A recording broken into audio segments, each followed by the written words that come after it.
안녕하세요. 전 결혼 10년차 직장인입니다.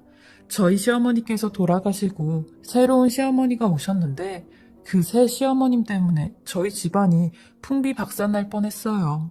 열이 받아서 이렇게 사연 보내봅니다. 저희 시어머니는 4년 전에 뇌경색으로 쓰러지셨고 결국 돌아가셨어요. 그래서 시아버님 혼자 계시기에 저희 식구들과 같이 살게 되었습니다. 사실 시아버님은 고기 납품 회사를 운영하시고 계세요. 회사나 학교 식당에 들어가는 고기를 납품하는 회사이죠. 아버님께서 일구신 사업이긴 하지만 가족 사업으로 저와 저희 남편도 같이 운영하고 있습니다. 남편이나 저나 2년제 대학 나와서 학벌도 좋지 않다 보니 어디 취직하기도 어려운데 이런 시아버님을 만나서 다행히 밥벌이는 잘하고 있어요. 제가 회사에서 하는 일은 회계일입니다. 회사 돈과 집안 생활비 등등 경제적인 부분을 제가 담당하고 있죠. 제 성격이 워낙 꼼꼼하다 보니 단돈 1,000원이라도 쓰면 모든 걸 가계부로 쓰거든요. 그러니 시아버님께서 제게 경제권을 주셨어요. 근데 어느 날 갑자기 시아버님께서 청천벽력 같은 소리를 하시는 겁니다. 결혼하고 싶으신 분이 생겼다며 어떤 여성분을 저희 집으로 데리고 오셨어요. 저희로서는 처음 듣는 소리에 어안이 벙벙했죠. 시아버님 성격이 워낙 대쪽 같으셔서 본인이 하고자 하는 일을 무서울 정도로 밀고 나가시는 게 있으세요. 그리고 그 여성분이 저희 집에 오시게 되었는데 50대 초반 정도 되신 분이셨어요. 저희 시아버님과 15살 차이가 났죠. 외모도 엄청 화려하게 생기셨고 연세가 있는 편인데 예쁘게 생기셨더라고요. 이분도 남편과는 사별하고 저희 시아버님과 연이 다 진지하게 만나셨다고 했어요.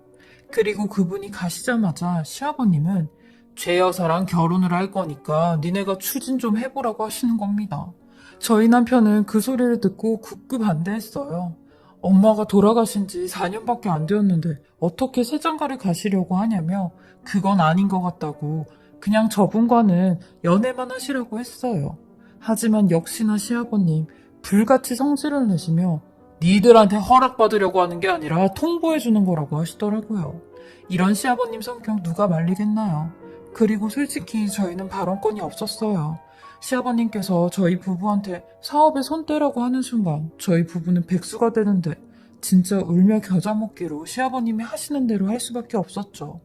제가 새 시어머니에게 결혼식 하실 거냐고 하니 결혼식은 올리지 않고 바로 학가를 하신다고 했어요. 그렇게 처음 얼굴 보고 보름 뒤에 새 시어머니는 저희 집으로 들어오셨고 아주 불편한 동거가 시작이 되었죠. 남편은 이렇게는 못 산다며 1년 안에 우린 나가자고 하더라고요. 저도 그렇게 하자고 했습니다.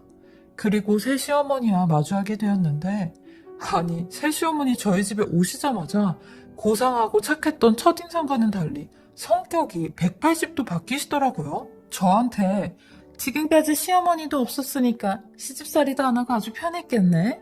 근데 이젠 못 그럴 거야. 내가 시어머니가 됐으니까 하시는데 전 황당해서 아, 예, 그러고 말았어요. 그리고 얼마 안 돼. 며칠 뒤 저한테 다짜고짜 돈 관리는 네가 하는 거니? 하시더라고요. 그래서 제가 한다고 했어요. 그러니 이제부턴 자기가 하겠다고 하는 겁니다. 그 소리를 듣는데 어이가 없었어요. 다른 건 그렇다 쳐도 시아버님하고 결혼한 지 얼마나 됐다고 경제권을 넘겨달라고 하냐고요. 그래서 저도 안 된다고 했어요. 그러니 그렇게 안 봤는데 욕심이 아주 하늘을 찌르네. 경제권 못 넘겨주겠다 이거지?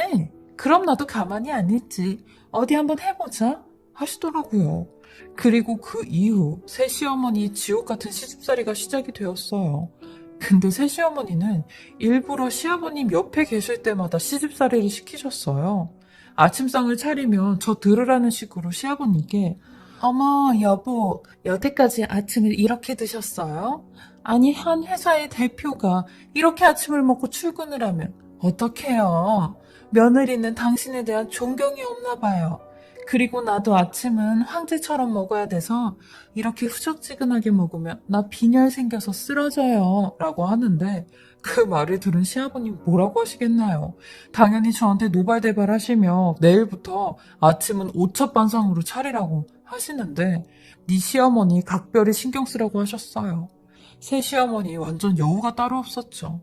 그 이후 새 시어머니는 틈만 나면 제게 말도 안 되는 시집살이를 시키셨어요. 집안 청소로 트집 잡고 반찬 투정하시고 그것도 안 되면 저희 엄마 흉까지 보시며 아주 대놓고 절 열받게 하시는 겁니다. 그러다 결국 새 시어머니와 싸우게 되었어요. 전 새 시어머니에게 아니 지금 해도 너무하신 거 아니세요? 하다 제 엄마 욕까지 하시는 거세요?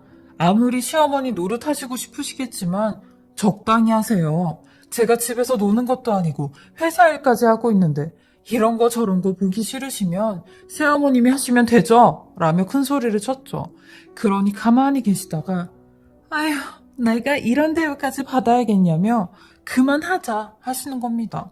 그리고 그날 저녁 새 시어머니는 퇴근해서 집에 들어오시는 아버님을 보자마자 갑자기 울면서 며느리가 자기를 시어머니로 인정을 안 해준다며 내가 새 시어머니라서 나를 아주 개무시한다며 엉엉 우는 겁니다. 그리고는 오늘 낮에 싸웠던 내용을 전부 다 녹음을 해서 그걸 들려드리는데 제가 뭐라고 한 부분만 잘라서 시아버님께 들려드렸죠. 완전 눈뜨고 코베인 상황이었어요. 저렇게까지 나올 줄은 몰랐습니다. 그러니 시아버님도 앞뒤 상황 물어보지도 않고 다짜고짜 제게 어디 감히 시어머니한테 이따위로 대드냐고 엄청 혼내시더라고요. 제가 그런 게 아니라고 해도 증거가 이렇게 버젓이는데 뭐가 아니냐고 하셨어요. 그러면서 저한테 내가 너를 얼마나 믿었는지 아냐며 아주 실망했다고 하시더라고요. 그리고 새 시어머니 마치 그걸 기다렸다는 듯이 아버님께 여보 며느리가 돈 관리를 지가 하다 보니까 나를 아주 개무시하는 것 같아요. 식구들 사이에서 내 위치는 저 강아지보다도 낮은 것 같아요. 라며 그래서 말인데요 여보 제가 가족들 다 있을 때 얘기할게요. 이제부터 돈 관리는 제가 하면 안 돼요? 제가 상고 출신이잖아요. 제가 1원 한 장까지 제대로 돈 관리할게요. 네? 라며 막 울면서 얘기를 하시는 겁니다. 전 속으로 당했다 싶었네요. 아니 시아버님은 그걸 또 알겠다며 당신도 회사랑 집안 돌아가는 걸 알아야 된다며 그렇게 하라고 저한테도 이제 손 떼라고 하시는 겁니다. 그렇게 해서 아버님의 회사 통장과 생활비 통장을 전부 다 새 시어머니에게 주게 되었죠. 결국 모든 경제권은 새 시어머니가 가져가시게 되었어요. 그때부터 새 시어머니는 아주 악마로 돌변하시더라고요. 매일 오전마다 백화점으로 출근을 하시고 오후에 집에 돌아올 때면 양손 가득 옷이며 가방이며 신발이며 미친 듯이 사오셨어요. 저렇게 한 달만 가면 집안 거덜날 것 같은 생각이 들 정도였죠. 그러던 어느 날 새 시어머니가 시아버님한테 여보 나한테 하나밖에 없는 외동딸 우리 수민이가 혼자 외롭게 지내고 있는데 이 집에 빈 방도 하나 있고 같이 데리고 살면 안 돼요? 우리 딸이 혼자 사는 거 보니까 눈에 밟혀서요. 라고 하는데 시아버님은 그걸 또 흔쾌히 그렇게 하시라고 하는 겁니다. 아무리 여자가 좋다고 해도 이렇게까지 판단이 흐려지실 줄은 몰랐어요. 그리고 시아버님께서 그렇게 하라고 하자마자 새 시어머니의 딸이 그 다음날 바로 저희 집으로 들어왔고 30대 초반 정도 되어 보이는 여자였어요. 근데 저한테 꼬박꼬박 말을 놓으면서 언니 과일 좀 깎아봐. 커피 좀 타봐 하는데 아주 제가 제 종인 줄 아나 봐요. 그리고 새 시어머니의 딸이 저희 집에 온 날부터 두 여자의 쇼핑은 더더욱 미친 듯이 시작됐어요. 새 시어머니는 자기 딸한테 가방, 신발, 옷 등등 너무할 정도로 그냥 막 사주는데 저는 시아버님한테 아버님 지금 새어머니가 저러고 다니시는 거 아시냐고 했어요. 그러니 다 안 돼요. 나 같은 늑딸이랑 결혼해줬는데 저런 낙이라도 있어야 되지 않겠냐면서 저러다가 말사람이라고 하는데 아휴 진짜 제가 이 집을 나가던가 해야지. 이건 저희 부부의 피와 땀도 들어간 돈인데 이 꼴 보다간 제가 먼저 쓰러질 것 같았어요. 그러던 중 어느 날 남편이 제게 충격적인 말을 하는 겁니다. 새어머니의 딸이 본인한테 좀 이상하게 대한다네요.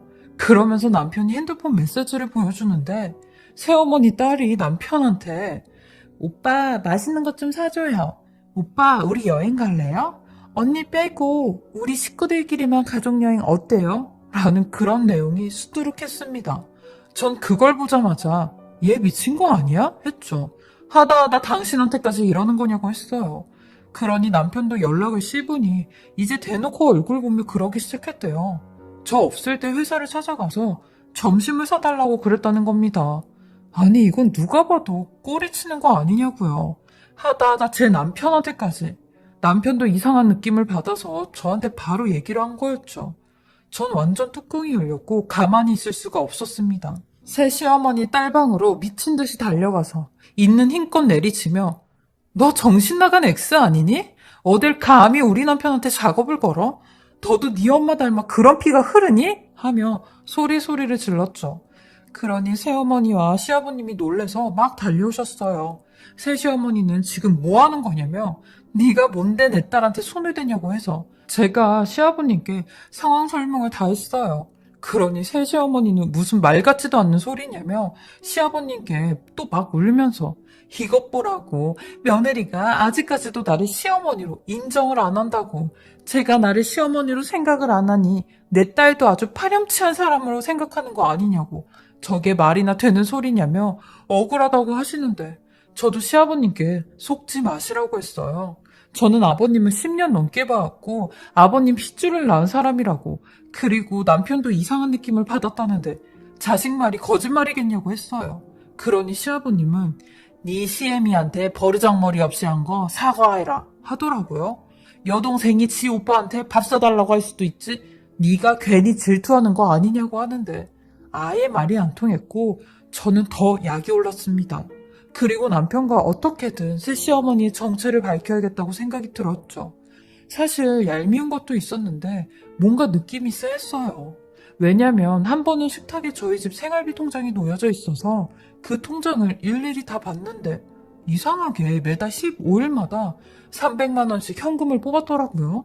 그것도 시간까지 일정하게 말이죠. 전 순간 이상한 느낌이 들어 새 시어머니에게 물어봤죠. 아니 신용카드는 신용카드대로 쓰시면서 왜 매달 300만 원씩 뽑았냐고 했어요. 그러니 이 통장을 네가 왜 보니? 그리고 내가 너한테 일일이 보고해야 할 이유라도 있니? 신경 쓰지 마라. 네 시아버님도 다 알고 있으니까 하시더라고요. 전 아무리 생각해도 이상했어요. 매달 새 시어머니께서 쓰시는 카드값만 좋게 500만 원은 말도 안 되게 쓰시고 다니시는데 또 300만 원씩 현금을 뽑아서 쓰는 게 깨림칙했죠. 그래서 알아보기로 했습니다. 매달 15일 그때마다 현금을 300만 원씩 뽑으시니 이번 달에도 뽑으실 테니까요. 그렇게 전 새 시어머니의 뒤를 밟기로 생각했죠. 어김없이 15일 그날 아침에도 아주 꽃단장을 하시고 나가시더라고요. 전 위장까지 하고 바로 뒤를 밟았습니다. 그 전날 남편이 본인 아는 사람에게 차를 빌려가지고 왔거든요. 그 차를 타고 쫓아갔죠. 새 시어머니는 바로 집 앞 은행 ATM 기기에서 돈을 인출하시고 택시를 타고 가시더라고요. 저도 그 택시를 뒤쫓아갔습니다. 그리고 어느 허름한 주택가에서 내리셨고 한참 동안 누군가를 기다리시는 겁니다. 그러더니 웬 중년 남자가 새어머니에게 다가왔고 둘이 근처 카페로 들어가는데 전 모자와 선글라스 그리고 마스크까지 하고 그 카페에 들어갔어요. 그런데 세상에나 새 시어머니가 그 중년 남자한테 여보 뭐 마실래? 라고 하는 겁니다. 저는 순간 머리가 멍해졌고 생각을 정리했어요. 사별했다는 새 시어머니 남편이 저기 저렇게 버젓이 살아있었네요. 이미 전 새 시어머니 쫓을 때부터 동영상 촬영을 하고 있어서 그 남자를 만나고 있는 모습까지 전부 촬영이 되고 있었죠. 저희 남편이 애들이랑 놀러 다니면 찍는다고 아주 작은 소형 캠코더를 사놨는데 그게 집에 있었거든요. 근데 이걸 이렇게 써먹을 줄은 몰랐습니다. 아무튼 이건 완전 빼도 박도 못하는 상황이었죠. 저도 음료를 시키고 새 시어머니 근처 테이블에 가서 앉았어요. 그리고 둘이 하는 얘기를 핸드폰으로도 따로 또 녹음을 했죠. 두 사람의 대화는 정말 가관 그 이상이었습니다. 여보가 이런 일 하는 거 내가 마음이 많이 안 좋아. 그러니 새 시어머니 아니야 내가 그 영감 재산 아주 뽑아먹을 때까지 뽑아먹고 약점 잡아 이혼하고 재산 분할해서 돈 받으면 그때 우리 세 식구 이 나라 떠서 다른 데 가서 살자. 다행히 내 옆에 예림이가 같이 살고 있어서 괜찮아. 아우 근데 저번에 예림이가 그 집 아들한테 작업 치려다가 그 여우 같은 며느리 X가 알면서 다 망쳤어.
아유, 우리 예림이도 고생이네.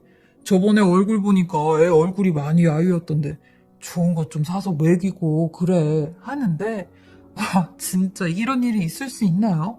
아니 무슨 일개 고기 납품하는 집안 남자들한테 이런 불려들이 꼬이냐고요. 진짜 어이가 없고 이것들 가만히 안 두겠다고 생각을 했어요. 그리고 새 시어머니 얼굴을 마주하게 되었죠.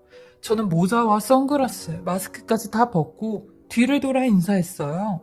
아이고 어머님, 새어머님 여기서 이렇게 만나네요 했죠. 그러니 뒤돌아 있던 시어머니가 절 쳐다봤고 그 남편이라는 사람도 당황을 하며 사색이 된 표정을 하고 있더라고요. 저는 일절 다른 말 안 하고 본론으로 얘기했습니다. 아줌마, 당신이 했던 말들이랑 당신 남편이랑 이러고 자빠져 있는 거 내가 동영상으로 다 촬영하고 녹음했거든? 당신은 이제 이 집에서 쫓겨나는 것뿐만 아니라 철컹철컹 경찰서 갈 것도 각오해. 어딜 꼬리 9개 숨기고 불려짓거리를 하고 있어? 내가 만만했지? 아주 우스웠지? 내가 니들 진짜 가만 안 둬. 다 박살낼 거야. 하니 새 시어머니는 저한테 흥분하지 말고 자기 얘기 좀 들어보라고 막 절 붙잡으며 사정사정을 하는데 들어볼 것도 없다고 했어요. 당신은 완전 꽃뱀이고 이 남자랑 당연히 혼인신고도 안 했겠지. 그래야 이딴 일을 저지를 때도 깨끗하지 않겠어? 아니야? 그리고 매달 당신 남편한테 300씩 생활비스라고 갖다 주는 거 아니냐고 했죠. 역시나 아무 소리 못하고 제 바지가랑이만 잡고 훌쩍거리며 한 번만 제발 한 번만 모른 채 해주면 안 되겠냐고 하는 겁니다. 네가 모른 채 해주면 정말 소리 소문 없이 네 시아버지도 모르게 사라진다면서요. 그러면서 저한테 내가 네 시아버지 돈 좀 뽑아서 너한테 줄 테니까 너도 한몫 챙기라는 말 같지도 않은 소리를 하는데 저는 그런 쓰레기 같은 아줌마를 일으키며 아줌마 가시죠? 했어요. 그러니 제가 어디 은행 가자는 줄 알았나 봐요. 눈까지 동그랗게 뜨며 그래 잘 생각했어. 얼마 뽑아줄까? 네 시아버지 통장 내가 갖고 있잖아 하는데 저는 그런 아줌마 낯짝에 욕 한 바가지 퍼부으며 아줌마 경찰서 가자고 무슨 은행에 가자고 하고 있어? 내가 아줌마랑 동급인 줄 알아? 사람이 사람으로 태어났으면 기본적인 도리는 해야지. 이건 뭐 금수만도 못한 짓거리를 하네? 얼른 가자고 경찰서 하며 소리를 질렀어요. 그러니 사람 많은 그 카페에서 둘이 제 앞에 무릎을 꿇고 아주 싹싹 빌더라고요. 전 보지도 않고 그럼 내가 고소장 보낼 테니까 그걸로 받으셔요 하며 그 카페 나왔습니다. 그리고 남편 만나서 이 이야기를 다 하고 촬영한 영상까지 보여줬죠. 남편도 엄청나게 충격을 받았는지 아무런 말을 못하더라고요. 그렇게 몇 분 동안 아무 말 안 하다가 남편은 제게 그냥 아버지한테는 말하지 말자고 하더라고요. 만약에 아버지가 이 사실을 알고 사랑했던 여자가 이런 여자였다는 걸 알면 쓰러지실 게 뻔하고 가뜩이나 아버지가 심장이 안 좋으신데 큰일 난다고 하더라고요. 저도 곰곰이 생각하다가 남편 말이 옳다고 했어요. 남편은 저한테 고맙다며 당신 때문에 우리 집이 구사일생 됐다고 하더라고요. 남편과 저는 당장 그 여자를 만났고 경찰에 신고하면 시아버님도 다 아시게 될 테니 지금까지 썼던 돈들 전부 다 내뱉으라고 했어요. 당신 두 모녀가 쓴 돈 어디다 돈을 빌리든 빚을 지든 다 토해내고 소리 소문 없이 떠나라고 했죠. 일정 기간 안에 돈 안 가지고 오면 그 다음엔 뭔지 알죠? 했습니다. 그러니 알겠다며 돈 전부 다 그대로 갖다 준다고 고맙다며 손이 발이 되게 빌더라고요. 그 여자는 그날 바로 편지 한 장만 두고 먼지처럼 사라졌습니다. 돈은 저희가 정해준 기간까지 갚는다고 했고요. 하지만 아버님은 떠난 그 여자를 잊지 못하고 계속 찾으시더라고요. 저랑 남편도 아마 시간이 지나면 아버님도 잊으실 거라고 생각했습니다. 이게 최선의 방법이더라고요. 아버님도 얼른 마음의 정리를 하시고 훌훌 털어버리셨으면 좋겠어요. 그리고 이 여자가 저희 시아버님을 또 찾아오지 않는다는 법은 없으니 그걸 대비해 제가 찍어둔 증거도 잘 갖고 있으려고 합니다. 하마터면 저희 집안에 이런 여자들이 들어와 집안 풍비박산 날 뻔한 거, 제 촉과 제 화가 집안을 살린 것 같더라고요. 남편은 이런 제게 더 잘하겠다고 하니 그걸로 위안을 삼으려고 합니다. 세상에 제 인생에도 이런 일이 다 있었네요. 제 긴 글 들어주신 모든 분들의 가정에도 평안히 함께 하시길 바라겠습니다. 감사합니다. 지금까지 살해자분의 글을 읽어보았는데요. 정말 현명한 살해자님 아니었으면 집안에 큰일이 나고도 남았을 겁니다. 잘 대처하셔서 집안의 행복과 재산을 지키셨네요. 용감하시고 박수를 보내드리고 싶어요. 그동안 마음고생 많으셨습니다. 지금까지 커피앤톡이었습니다.